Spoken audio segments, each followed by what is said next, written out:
साथियों, हमने कहा था 21 मार्च हिंदुस्तान की सियासत का एक बहुत बड़ा दिन था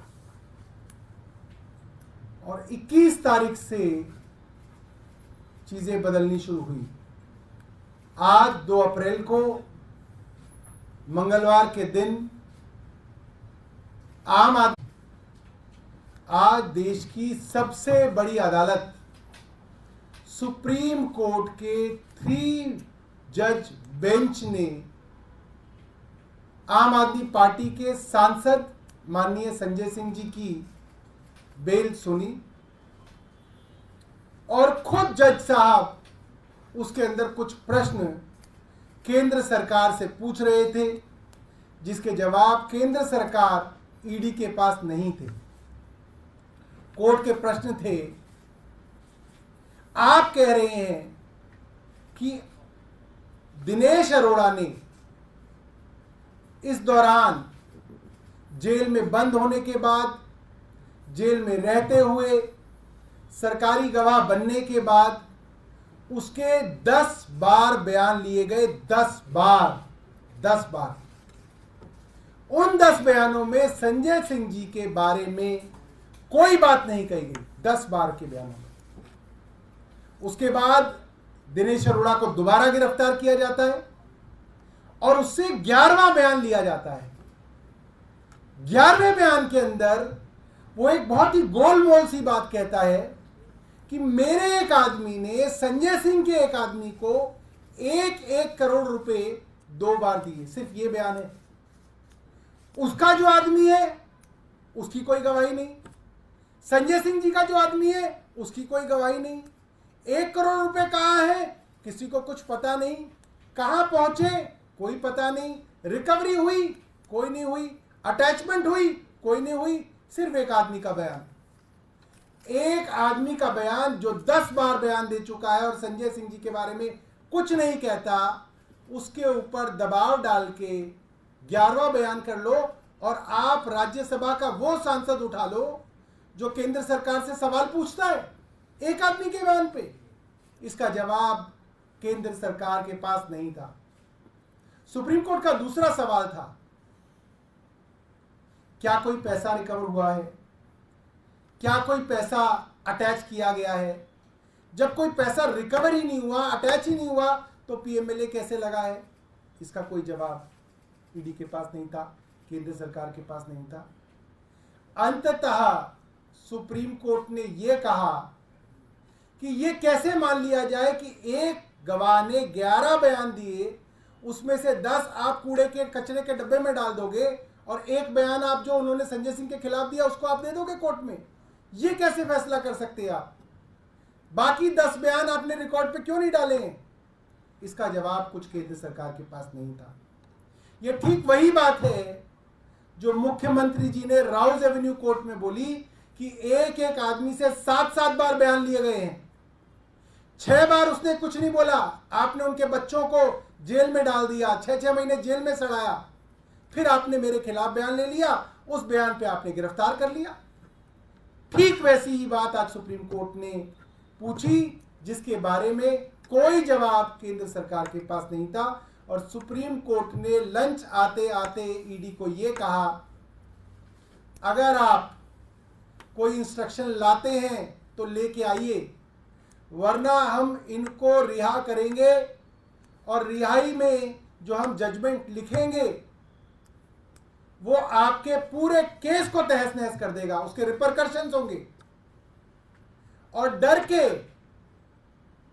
ईडी के पास कोई रास्ता नहीं बचा, बजाय इसके कि संजय सिंह जी को बेल मिल सके। और एक फाइनल बात मैं आपको बता दूं कि जो सेक्शन 45 है पीएमएलए का, जिसकी वजह से अक्सर बेल नहीं मिलती, वो इतना कठिन और क्रूर सेक्शन है। वो सेक्शन में आपको अगर पढ़ के बताऊंगा तो उसके अंदर ये है, the court should be satisfied that the accused is not guilty of the offence. ये ट्विन कंडीशन है। और अगर कोर्ट इसमें जमानत दे रहा है तो इसका मतलब ये है कि कोर्ट को ये लगता है कि संजय सिंह जी बेगुनाह हैं। और ये कोई छोटा मोटा कोर्ट नहीं है, देश की सबसे बड़ी अदालत है जो संजय सिंह जी को आज बेल दे रही है। मुझे लगता है कि आज पूरे देश की लोकतंत्र के लिए एक बहुत बड़ा दिन है, बहुत खुशी का दिन है, बहुत उम्मीद का दिन है कि शायद कुछ लोग अब जेल से बाहर निकल के इस देश के लोकतंत्र को बचा लें। मैं आतिशी जी से कहूंगा कि वो अपनी बात रखें।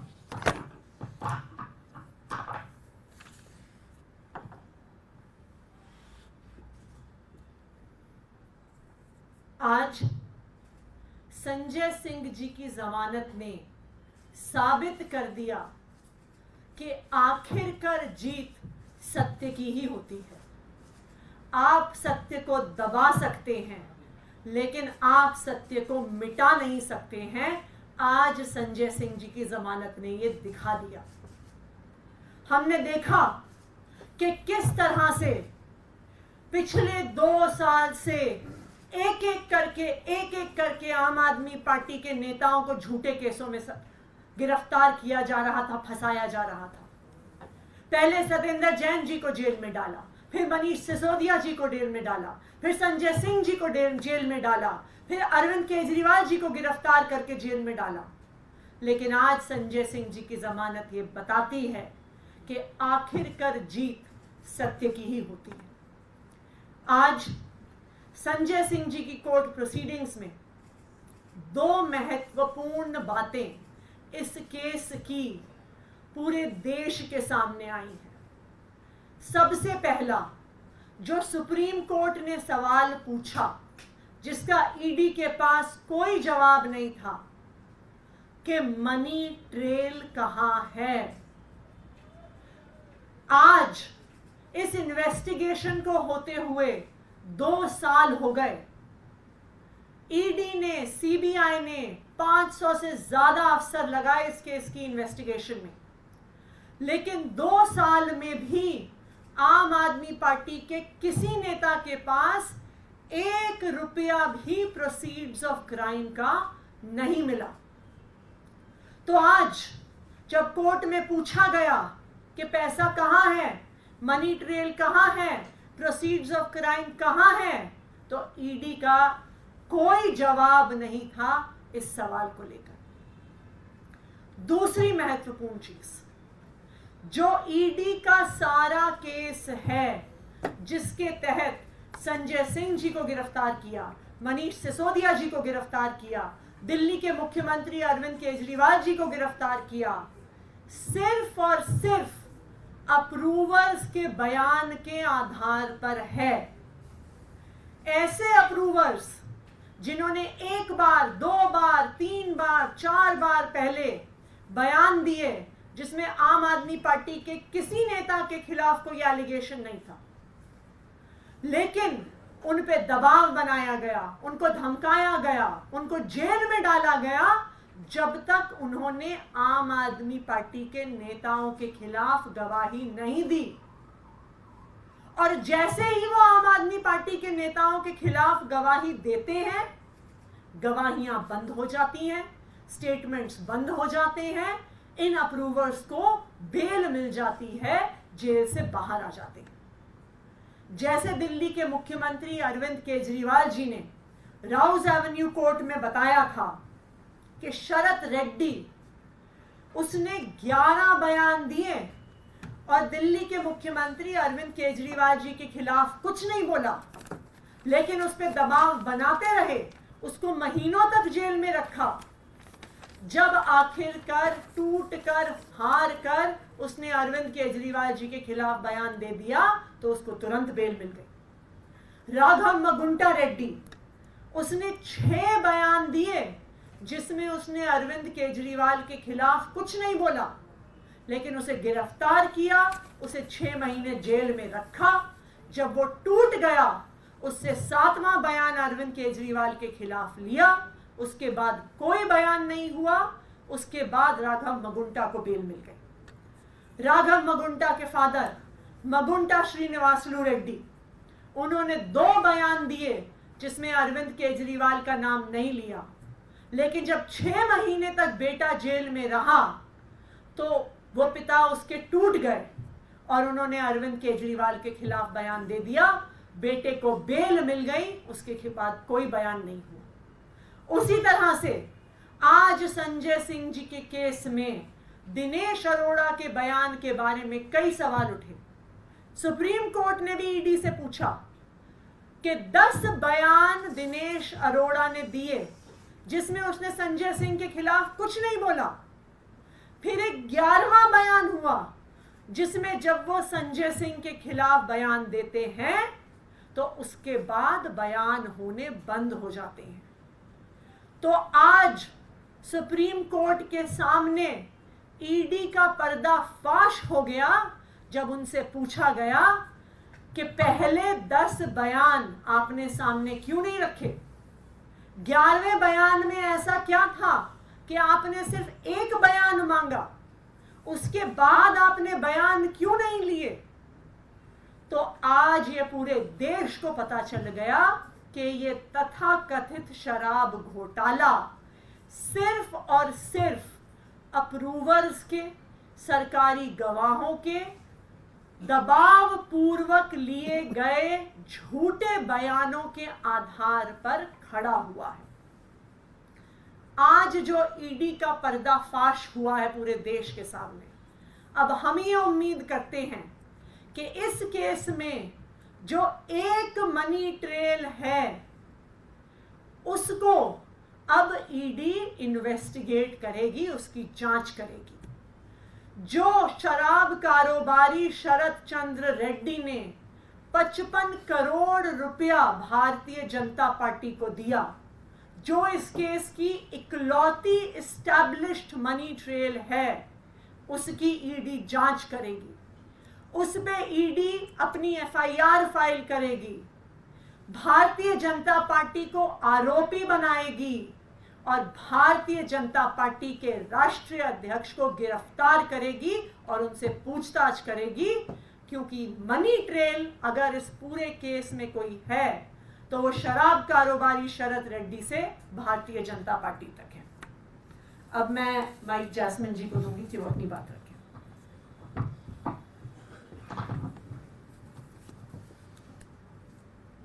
सबसे पहले मैं इतना ही कहूंगा कि सत्यमेव जयते।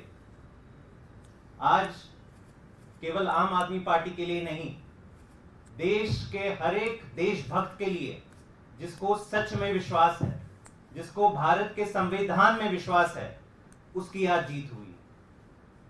आम आदमी पार्टी के जितने तमाम नेताओं को इस फर्जी शराब घोटाले में कैद किया हुआ है, गिरफ्तार किया हुआ है, उनमें से आज हमारे सांसद संजय सिंह जी को सुप्रीम कोर्ट ने बेल ग्रांट करी है।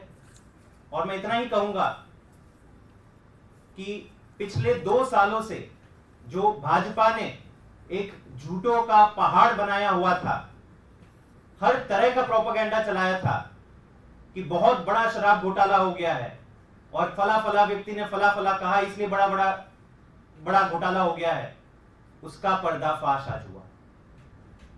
मैं दावे के साथ कहता हूं कि दिल्ली का कथित शराब घोटाला इतिहास के पन्नों में दर्ज होगा कि कैसे एक इतनी शक्तिशाली पार्टी ने केंद्र सरकार के तमाम इंस्टीट्यूशंस, ईडी, सीबीआई, अपने तमाम सरकारी तंत्र को इस्तेमाल करते हुए एक छोटी सी पार्टी को क्रश करने की कैसे कोशिश की है।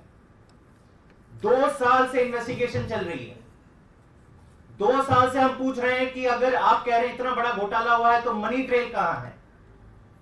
कोई जवाब नहीं है भाजपा के पास। अब तक कहते आ रहे थे कि नहीं मनी ट्रेल मिलेगी, लेकिन हमारे पास पुख्ता गवाहों के बयान है। तो मतलब गवाहों के बयान के आधार पर यह पूरा केस खड़ा किया था। आतिशी जी और सौरभ जी ने बताया कि ये किस प्रकार के बयान इन गवाहों के द्वारा लिए गए, कैसे खुलेआम कानून का मजाक बनाया गया। आपसे हम तब तक बयान लिया करेंगे, आपको तब तक जेल में डालोगे जब तक आप एक आम आदमी पार्टी के बड़े नेता का नाम नहीं लेते। तो किसी ने किसी का नाम लिया, किसी ने किसी का नाम लिया। कई विटनेसेस तो खुद कोर्ट में जाके बोल चुके हैं कि हमें डराया जा रहा है, हमको धमकाया जा रहा है, किसी के तो कान के पर्दे फट गए हैं, खून बहा है, हमारे परिवार को भी प्रेशर किया जा रहा है, ये सारी चीज विटनेसेस ने खुद कोर्ट के सामने रखी है। और यही सारी चीजों को ध्यान में रखकर आज का ऐतिहासिक निर्णय माननीय सुप्रीम कोर्ट ने लिया। अब जब से ये निकल के आया है पिछले कई दिनों से, एक एक करके सारे बयान इनके जो फर्जी निकले हैं, तो इसका जवाब भाजपा के पास नहीं। हम हर दिन उनके नेताओं के बयान सुनते हैं। पहले कहते थे नहीं, इतने हमारे पास सरकारी गवाहों के बयान हैं। पिछले कुछ दिनों से उनका रुख बदल गया। जब आप उनको पूछते हो कि शरद रेड्डी का क्या मतलब है, उसके 55 करोड़ का क्या एक्सप्लेनेशन है, तो चुप हो जाते हैं पूरी तरह से भाजपाई। जब हम पूछते हैं कि मकुंटा रेड्डी, जिनके बयान पे आपने अरविंद केजरीवाल जी को अंदर कर दिया, उसको एनडीए का टिकट कैसे दे दिया, वो मोदी जी का पोस्टर लगा के प्रचार कर रहे हैं लोकसभा चुनाव में, और उनके बयान के आधार पर आपने एक सिटिंग मुख्यमंत्री को अंदर बंद कर दिया, तो चुप हो जाते हैं भाजपाई। जवाब केवल एक आता है, अरे भाई साहब ये सारे तर्क देने हैं तो कोर्ट में दीजिए ना, कोर्ट से आपको बेल क्यों नहीं मिल रही। मतलब जवाब कुछ नहीं है उनके पास, केवल ये कहते हैं कि नहीं कोर्ट से बेल नहीं मिली, मतलब आप लोग दोषी हो। आज जब ये सारी सुनवाई सुप्रीम कोर्ट में हुई और आज जो डिसीजन आया, मेरे ख्याल से आज भाजपा को, देश को जवाब देना चाहिए कि क्या मजाक बना दिया है आपने पूरे देश का, देश के कानूनी व्यवस्था का। पूरा का पूरा फर्जी केस आपने एक पार्टी के तमाम शीर्ष नेतृत्व को अंदर बंद कर दिया, उल्टा धमकी दे रहे हैं। आतिशी जी को धमकी आई है, सौरभ भारद्वाज जी को धमकी आई है, दुर्गेश पाठक, राघव चड्ढा कह रहे हैं कि अब दूसरी और तीसरी पंक्ति के नेताओं को भी जेल में डाल देंगे। गजब की तानाशाही है। मेरे ख्याल से आज देश की जनता, देश के हर एक देशभक्त को गर्व होना चाहिए कि भारत की कानून व्यवस्था और संविधान ने सच का साथ रखा है। और कुछ ही दिनों की बात है कि ये पूरा का पूरा जो मैं कह रहा हूं कि झूठों का पहाड़ बना है, वो पूरी तरह से बिखर जाएगा। एक बात मैं अपने भारतीय जनता पार्टी के मित्रों के लिए कहना चाहता हूं। आप सब इस चीज को देखेंगे, इसलिए मैं आपको आगाह कर रहा हूं। अब तक भारतीय जनता पार्टी के लोग ये कहते थे बेल नहीं मिल रही, इसका मतलब जरूर कुछ किया वरना बेल मिल जाती, यही कह रहे थे ना। अब वो ये कहेंगे अरे बेल ही तो मिली है, इसका मतलब ये कोई ना कि कुछ नहीं किया है। ये फर्क आपको आज से दिखेगा, क्योंकि चिट भी हमारी, पट भी हमारी, और सिक्का मोदी जी का, ये उनका मानना है। तो ये फर्क जो है आज आपको ट्विटर पे, व्हाट्सएप, फेसबुक पे दिखना लगेगा।